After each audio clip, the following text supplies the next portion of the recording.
Hi, Math 122. This is chapter 3. We're going to do section 3.3. Our last piece of new information for this semester. We're talking about exponential and logarithmic functions. And this is the section that I think is fun because we actually get to apply some rules that will help simplify math. And there is a neat little piece of history, if you look in your ebook, that talks about some of the history of how natural logs and logarithmic functions were developed to actually simplify mathematics. So properties of logarithms. So one of the reasons why we would use logs is to change bases, okay? You'll notice on your calculators, most calculators anyways, it has log, which is log base 10, and it has ln, which is natural log, that e function. But what if I have base 2? What do I do? All right, so I can use these kind of conversions to actually change from one base to another. So some base b, so any base b. So let's say I have log base a of x, but I don't have an a on my calculator. I want to go to base 10 maybe, or some other base. Maybe I like some other base. Maybe I have a table with values. Log base b of x over log base b of a. So where did those come from? Here's my x here, and here's my a, right? Log base 10 makes a little more sense to me. So if I have log base a, so that little a there, of x, I do log of x, again, that's base 10. If we just do log, if we just write the word log, that's base 10 over the log of a. All right, so that's a conversion. Natural log is really my favorite one to do. So log base a of x, I have the natural log of x over the natural log of a. And let me remind you, at the end of the chapter, in the summary section, are a summary of all these formulas. So let me just kind of scroll through so you can see, look how beautiful that is. There's your parent functions.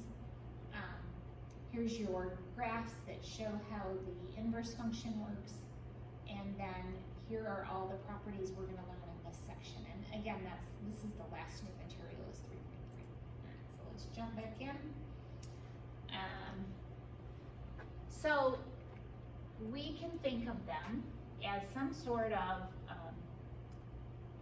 base. So in this case, this is log base 4 of 25. So I have log of 25 over the log of 4. So I used this property that I just learned to do that math. On my calculator, it knows, I know how to use the base 10. Now some of you may have a fancier calculator that can do other bases, but average calculators just have base 10 and base e. So these are helpful transformations. So, and in the days before calculators, there were tables that allowed you to do this, and it would allow you to actually do this computation. So log of 25 is approximately 1.379, and then log base 4 is approximately 0.602. Again, don't round in the middle of the problem. On your calculator, this is how you would enter it. Let me find my marker. You would do log 25 divided by log 4, and then hit enter. Okay. Don't round in the middle and then divide, because you lose a lot of integrity, and WebAssign may give you fits. So then when I simplify it, I get about 2.3219. So some more properties of logarithms. What if I have the log of a equals u times b? So I have two values multiplied together. Maybe one is a variable and one is a constant. That could be. Or I have the ability, or I know maybe I need to separate out a negative. So the log base a of u plus the log base a of v, right? So two things multiplied together use that base, and I use this same base, and they're added, all right? I can break them apart. So that's called the product property. So the log base A of u times v is equal to the log base A of u plus the log base A of v, right? Same thing applies if we use natural log. So the natural log of u times v is the natural log of u plus the natural log of v. Okay, what about the quotient property? So quotient, that's division. So the log base A of u over v, again, u over v is something that would be in parentheses, is the log base A of u minus the log base A of v. And in my mind, this is very logical because we're multiplying, which is similar to addition in my mind, right? Dividing, there's subtraction, seems like a good correlation there. Natural log, u over v, again, u over v would be in parentheses, is the natural log of u minus the natural log of v. All right, so what about exponents? Log base A of u to the n is the same as n times the log base A of u. Let's do it with natural logs. Natural log of u to the n is n times the natural log of u. Now, again, in my mind, I have a word picture in my mind. It's as if this natural log kicks the n behind it. So whatever this exponent is, this natural log, or this logarithm base A, kicks that n around the front. Okay? So again, those are some properties I want you to get really comfortable with. Okay? Those are something you need to be comfortable with. So it says, write each logarithm in terms of natural log of 2 and the natural log of 3. Well, the natural log of 6 is the same as 2 times 3, right? So I can write the natural log of 2 times 3, and then I can break that apart, the natural log of 2 plus the natural log of 3. How about the natural log of 2 over 27? Well, let's see. What makes 27? Okay, so the natural log of 2 and the natural log of 27, so natural log of 2 minus natural log of 27, but we have to write it in terms of 2 and 3's. So the natural log of 2 minus the natural log of 3 to the third. Oh, 27 is 3 times 3 times 3, okay? So that's 3 to the third. Remember that property where the natural log kicks that exponent out of the way? So the natural log of 2 minus 3 times the natural log of 3. Well, we already know what natural log of 2 and natural log of 3 is, so I can just use those values, substitute them in. All right, so if we're gonna rewrite some logarithmic expressions, again, this takes practice, it's kind of fun. Just use it as a simple way to do this. All right, so we're gonna expand these. So take the log base 4 of 5 times x cubed y. Well, these are all multiplied together. 5 times x cubed times y. So I'm going to expand it. So think of it as expanding it. The log base 4 of 5 plus the log base 4 of x cubed plus the log base 4 of y. Now, the first and last component we're done with, but this has an exponent. So I need to do one more step and simplify that. So log base 4 of 5 plus, remember that exponent gets kicked around, 3 times the log of 4 of x, and then the log base 4 of y. All right, let's try this one. The natural log of the square root of 3 minus x, or 3x minus 5 over 7. All right, so remember that square root is the same as doing to the 1/2 power. Now, I use this fact often.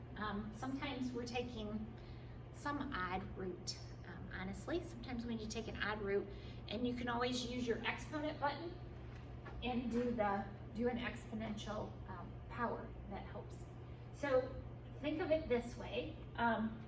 First of all, let's break it apart using our quotient property. So the natural log of 3x minus 5 to the 1/2 power minus the natural log of 7, right? Because it was the top minus the bottom. And then this exponent gets kicked around, so 1/2 times the natural log of 3 minus x. 3x minus 5 minus the natural log of 7. Okay, so the so what, right?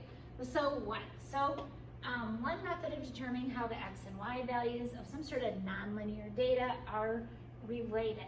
So again, the scientists that have been trying to predict what's going on with COVID-19, they have used this kind of modeling. Now they have computers, probably, computer programs. Eventually you'll all get to try your hand at MATLAB. That's a great program to help try to come up with models, mathematical models that are kind of cool.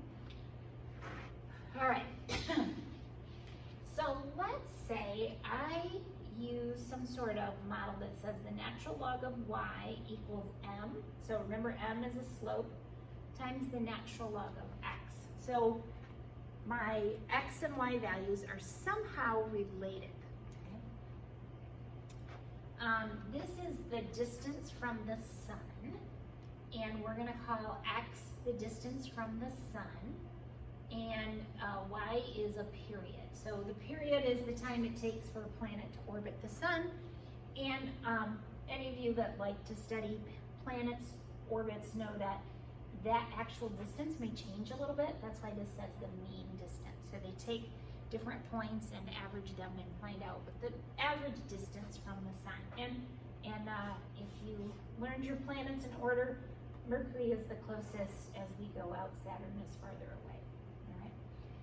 So we have values of x and we have values of y. And how in the world are these related? Well, there is a relationship, and let's see how we could do that. So if I were to plot all those just in simple x and y, it's a little hard to tell how that would work. However, if I use natural logs of these values, so instead of just the value of x, I use the natural log of x, the natural log of y, that's where these values come from, and then I plot them. Oh, that's a nice straight line, and I can actually find the slope of that, right? I can take the distance between 2 points. I can use some sort of regression technique to find out what that slope would be, and I come up with an equation that says the natural log of y is equal to 3 over 2 times the natural log of x. So by using natural logs, it actually helps the data spread out in such a way that I can actually find how it's related. Okay? Just a quick reminder, it's been a little while since we did slope. You take the difference in 2 y points and the difference in 2 x points. And remember, slope is change in y over change in x, or you can call it rise over run, whatever terms you like. So our slope is 1/2, which is also equal to 3 over 2. All right, let's keep going. All right, so I'm going to try to do a video with some sample equations. Remember, there's that guidance, those little videos that you can get. Let's look at those one more time where those are hiding. They are in the textbook. So if I'm going to come here and let's look at 3.3, and you'll see that there's also Calc Chat, which is a website which has examples worked out and has the answers. This is Calc View. I did that really fast. Let me back up. So I am at the end of each section are the exercises. If I click on Calc View, I get to this home page. I want, oops, I got it confused here. Oh, it's not selecting. Anyways, I should be able to select. All right, let's reload this page. That's what happens when I try to do things quickly. So let's click on Calc View, and it's coming. And then I can click on the down arrow and get Chapter 3, Section 3. We'll just come down a little bit. There's a few videos. You can make it full screen. I have the volume turned way down. But she does a really nice job the way she writes out the questions and the answers. So make use of those resources. Again, keep the questions coming. I'm happy to do little videos to work out some problems for you. Have a great day, guys.